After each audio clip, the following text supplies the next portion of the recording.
everyone, welcome to my YouTube channel. This is Lucy here. So for those who haven't yet subscribed to my YouTube channel, please remember to subscribe to my YouTube channel and also make sure to click on the notification button so that you can be able to get the notifications in case I post a new video. And the first thing first, I would like to apologize for not posting new content lately. That is going to be in another video. Maybe okay, another video. I'm going to explain the reason why I haven't been posting the new content every day. So today we're just basically going to talk about the pre-operative management, which is done in surgery. So yeah, that's what we're going to look at today. So I'm going to give you an acronym that I used to use the time I was doing my nursing. Actually, even up to now, I'm still using it. It's actually very helpful because you have this acronym actually guides you to the steps that you need to take in order for you to prepare a particular patient who is being taken to theater. So it's a guideline and steps of how you or the major points that you need to carry out when you're taking this patient to theater. So it's called Aripon Persiflage. I'm just going to put it on the screen so that you're going to be able to know exactly what it is and so that you'll be able to follow the steps very well. So our first heading just basically talks about the aims. So when you're taking a patient to theater, you need to make sure you put in mind that you have to have aims. You have to have aims. Aims are simply a goal. What is the outcome that you are expecting out of everything that you are doing?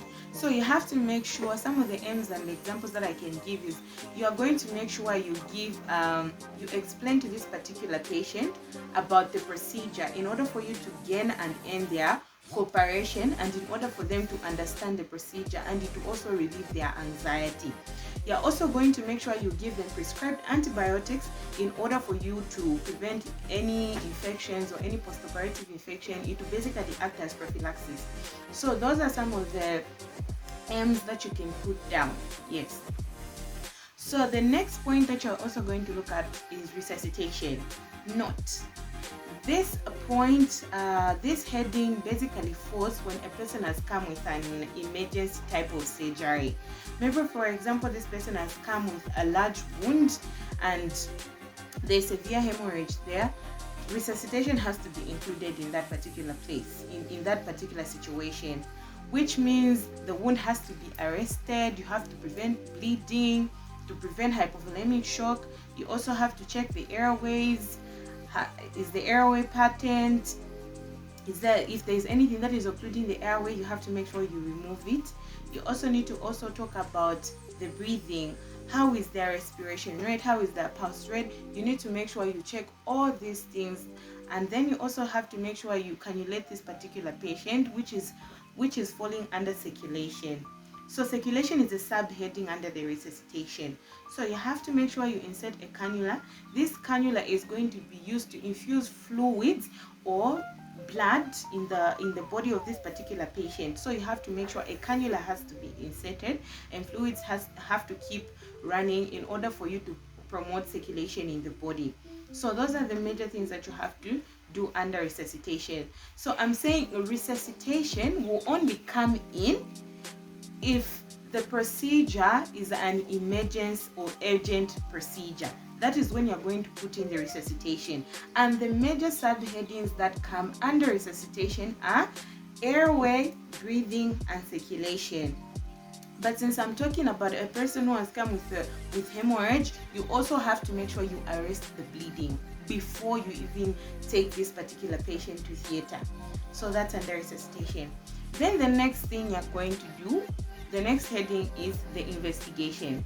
So under investigations, you need to do history taking and also physical exam. So under history taking, you're going to make sure you get the demographic data, social data, family data, past medical history, obstetric history, surgical history. Those are some of the things that you should talk about under the investigation. You also need to make sure you do the physical examination. So under physical examination, you need to make sure you do inspection, percussion, auscultation, and also palpation. So you have to make sure these 4 components are falling under the physical examination. Other investigations that you have to do is you need to make sure you do a full blood count. You have to make sure you know and also you need to do the hematocrit. You have to make sure the hemoglobin levels are perfect with this particular patient. You have to carry out all those investigations. You need to do urinalysis. You have to make sure this person has got everything in check to prevent any complications or any infections, because we have to make sure this person, as they are going to theater, they're just going for that particular procedure, which is going to help them get better. So in order for them to go there, you have to make sure everything is in check. They are perfectly fine, their blood levels are okay, because we don't want to take this particular patient to theater when their HB is less than 11. So it has to be above, because we don't want them to end up having anemia and all those complications. We want to prevent those complications. That's why we are doing this investigation. So the other heading that is coming is psychological care and consent. The reason why I combine psychological care and the consent is because psychological care, this is where you're now going to have a conversation with this particular patient. You're going to explain the type of procedure that is going to be done to them. You're also going to make sure you call the anesthetist, who's also going to come and explain to them the type of anesthesia that is going to be used on them. Is it a local anesthesia? Is it a general anesthesia? So you also have to involve the anesthetist who's going to come. This is a stage where you can also introduce the surgeon who's going to be performing this particular procedure on this particular person. So you have to make sure you talk to them, you tell them the exact things that are going to be done to them, you explain the procedure, and this is a stage where you allow the patient to ask all the questions they want to ask in order for them to be clear about the procedure. And to answer, you have to make sure you answer everything that is under psychological care. And after you've explained this particular procedure to the patient, this is when you can bring in the consent form. So the consent form, this is actually a document that also protects the healthcare, it's a legal document that is going to show that the patient has actually approved this procedure and they are going ahead with this procedure. So the one who can sign this consent form can be the person themselves if they're above 18 years old. If they're above 18 years, they can sign this consent form. If they're below that age, their family member is eligible to sign these documents. If they don't have any relatives and they are not able to sign, the surgeon can sign. If the surgeon isn't there, the court of law can sign this document in order for us to save this particular person's life. So that we've talked about the ends, resuscitation, investigation, psychological care, and consulting. So we're now also going to talk about the observation. So on observation, you're basically going to do the temperature check of this particular patient. You're going to do the respiration rate. You're going to check it. Are they in the normal ranges? You do the pulse rate. You're going to do the blood pressure.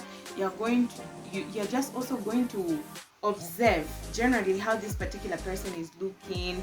You're going to observe, do they have jaundice? You're going to observe if they are looking pale. You're going to observe all those things. All those things are going to fall under the observation. Then from there, you're going to make sure the person, you're now going to talk about the nutrition.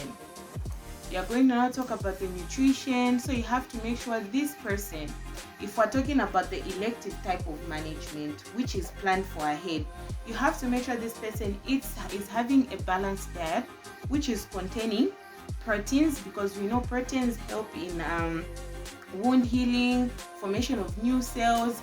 So you have to make sure this person is having protein in their diet. You have to make sure this person is taking in a lot of vitamins, because it boosts your immunity.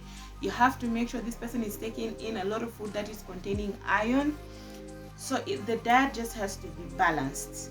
And you can also explain to them, for instance, if they are going to theater just there and then, you can now put them on Nupe, or usually Nupe, or we put these people starting from 6 to 8 hours, so they have to starve in order for them to be taken to theater. And the reason why we do this is we want to prevent aspirations. Yes, during the procedure or in theater. Yeah. And then the other thing that you're also going to talk about are pre-medications. So pre-medication is you're going to make sure you administer prescribed antibiotics to this particular person as prophylaxis. You have to make sure you give them those medications, everything that they need to take. You have to make sure they take it. Yes. Then from there, you're going to look at the skin care. So skin care, you have to make sure this particular person, before they go to theater, they need to bath. They need to bath. This is to prevent infections and all those things. So you have to make sure this person is clean. And depending on where the procedure is being done, if for instance they're having a craniotomy, you have to make sure that particular site where the procedure is going to be done, it is shaved. But that also depends with the preference of the type of surgeon who's going to be performing this particular procedure. Others would want the area to be shaved, others wouldn't want that area to be shaved. So those are some of the skincare. We also have to make sure fake nails have been removed, fake lashes are also removed, dentures are removed.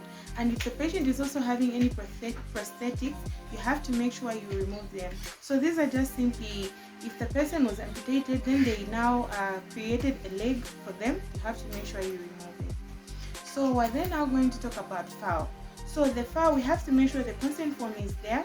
The TPR chart also has to be there. So the TPR chart, temperature, pulse, respiration, and also blood pressure chart, it has to be there, because this is going to indicate and show how the vitals of this particular patient has been. So we also have to make sure the type of procedure is also on the FAO. Then we also have to make sure everything has been explained in the file. All the patient's history notes should be there attached to the file, so it has to be in order.